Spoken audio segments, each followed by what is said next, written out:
ယသမအမနာရက်တော့တဲ့လင်းနဲ့အမနာရိုးတဲ့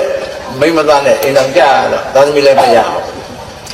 လင်ကလည်းတောက်လိုက်တာ7 နာရီကျော်လို့တကောင်တစ်ချက်နှစ်ချက်မှမိုးပြီးပြန်လာတာမိမလည်းပြလို့သူ့ဟာသူလေဟုတ်ပြီခဏခွေခွေလေးအေးရရှာတယ်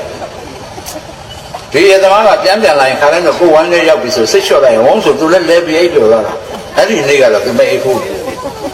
စိတ်ကိုတင်းပြီးသူမိမစီသွားဟုတ်ပြစ်ပါဦးအဲ့နေတဲ့မိမနှိုးတယ်ဟဲ့ဒါဘာတော့ဘာဖြစ်လာလဲဘာတော့မလုံးနဲ့ငါတကိုးရှိတယ်နေချမ်းသာတော့မယ်နေချမ်းသာတော့မယ်အဲ့ဒါငါလာပြောတာငါတကိုးအိဋ္ဌိပတ်နဲ့ပြည့်စုံနေပြီတဲ့ဩယသမတကိုးရှိသလားနေငါ့ကိုအမြဲတမ်းပို့အဲ့လိုပဲထင်နေတော့ငါအခုပဲငါနှခါ3ခါရှိပြီတတိချမ်းပြီလားခဏတော့သိချသွားပြီပြောပါဦးအခုငါမုန်းနဲ့ပြန်လာတော့ရှူတအားပေါက်ချင်ဟုတ်ပြီ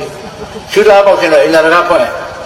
ရှူအားရပါရပေါက်နေတော့ငါသတိထားမိတယ်အင်္ဂါတကားနဲ့ဖွင့်ရောအင်္ဂါမီးကဖြန့်ဆိုတော့သူလဲရှူလည်းပေါက်ပြီးရောငါပြန်လည်းပိတ်ရောဖြတ်ဆိုတော့သူမိပိတ်ဟာ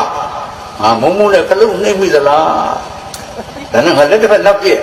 အင်္ဂါတကားအသာလေးဆွဲဖြန့်ဆိုမီးကလဲနေဖြတ်ဆိုပြန်ပိတ်တော့ဖြတ်ဆိုငိမ့်ဟာတေးကြပြီနေအောင်ပြန်လာတကိုးရှိနေပြီတဲ့မိမစိတ်ဝင်စားဘူးတစ်ခုံးပဲပြန်ပြောတယ်ရှင်ဒီတခါလဲရေခဲတက်တာလည်းသေးပေါက်လာပြန်မချင်နဲ့